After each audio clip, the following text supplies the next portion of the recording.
થઈ છે। પોલીસે હાલ વાયરલ વિડીયોમાં દેખાતા લોકોની ઓળખ કરી મામલાના મૂળ સુધી પહોંચવા પ્રયાસો હાથ ધર્યા છે। વડોદરા શહેરના માંજલપુરમાં બિલ્ડર પુત્રના આયોજિત લગ્ન પ્રસંગ માટે બુક કરવામાં આવેલા પાર્ટી પ્લોટ બારમાં ફેરવાઈ ગયો હોવાની ચર્ચા છે।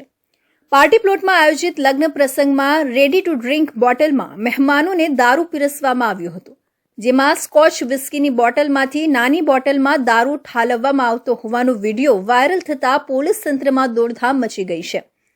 જોકે પોલીસે હજી સુધી કોઈ સ્થળની ઓળખ થઈ હોવાનો ઇનકાર કર્યો હતો। વિડીયો પ્રમાણે 4 જેટલા ઇસમો મોટી બોટલમાંથી નાની બોટલમાં દારૂ ઠાલવતા હોવાના દ્રશ્યો કેદ થયા છે। વિદેશી દારૂની 20 જેટલી બોટલોમાંથી કેટલીક ભરેલી તો કેટલીક ખાલી જોવા મળી રહી છે। ડીસીપી અભિષેક ગુપ્તાએ જણાવ્યું હતું કે એક વિડીયો વાયરલ થયો છે, તે મામલે જાણવા જોગ ફરિયાદ દાખલ કરવામાં આવી છે। વિડીયો કઈ જગ્યાનો છે, ક્યારનો બનાવ છે, ક્યાંનો બનાવ છે, તે બાબતે હાલ પોલીસ તપાસ કરી રહી છે।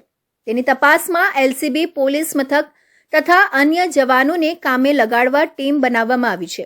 વિડીયો વાયરલ થયો છે। વિડીયો જોતા જગ્યાનો અંદાજો લગાડી શકાયો નથી। આ કોની જગ્યાએ બનાવ બન્યો છે તે ઓળખી શકાયું નથી। તે બાબતે હાલમાં વિડીયોના આધારે તપાસ કરવામાં આવી છે। જે વિડીયો વાયરલ થયો છે, વિડીયો જોતા કોઈ જગ્યા આઈડેન્ટિફાઈ નથી થઈ રહી અને કોના જગ્યાનું છે, કઈ જગ્યાએ બનાવ બન્યો છે આઈડેન્ટિફાઈ થઈ નથી રહ્યું। તે બાબતે હાલમાં વિડીયોના આધારિત તપાસ કરી રહ્યા છે। જાણવા જો ક્યાં દાખલ કરવામાં આવી છે, કઈ પોલીસ સ્ટેશનમાં તપાસ છે? માંજલપુર પોલીસ સ્ટેશનમાં દાખલ કરવામાં આવી છે અને ત્યાં તપાસ કરવામાં આવી રહી છે।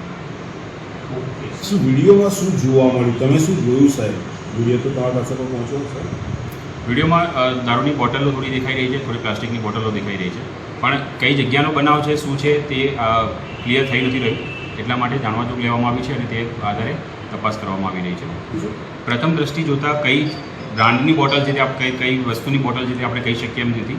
એ જગ્યાએ જઈશું અને જે પોલીસને મુદ્દામાલ મળશે ત્યારબાદ જ આપણે ડિટેલમાં કહી શકીશું કે એ હકીકત શું છે। વધુમાં તેમણે જણાવ્યું કે સીસીટીવી મેળવવામાં આવશે, ત્યારબાદ વધુ માહિતી મેળવવામાં આવશે। પ્રાથમિક દ્રષ્ટિએ કઈ બ્રાન્ડ અને વસ્તુની બોટલો છે તે સ્પષ્ટ થઈ રહ્યું નથી। તે જગ્યાએ જઈશું અને મુદ્દામાલ મળશે ત્યારે ખબર પડશે। સંભવિત જગ્યાઓ પર ટીમો મોકલી રહ્યા છીએ। નવાદા શહેરના બુંદેલખંડ પોલીસ